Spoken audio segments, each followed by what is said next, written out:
Kaya pala malaki ang billing ng tubig nila, kasi dito ko nakita yung tangke nila ay may leak. So yung tubig hindi nag-i-stack doon sa tangke nila, palagi siya nagpa-flush. So hindi talaga magpundo dito ang tubig. Ito yung meter niya, oh. Tignan mo, umiikot siya. So gawin natin ito is patayin. Tignan natin mamaya kung mawala ba yung leak. So wala na siya. Ginawa ko pala dito, tinanggal ko ang valve para sa bowl at saka sa bidi, at saka lalagyan natin ng in-plug. So okay lang daw na magmano-mano lang muna sila, kasi wala pa silang ipon na pambili sa materialis.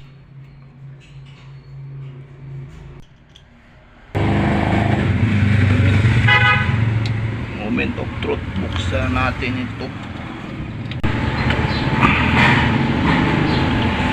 So wala na yung leak,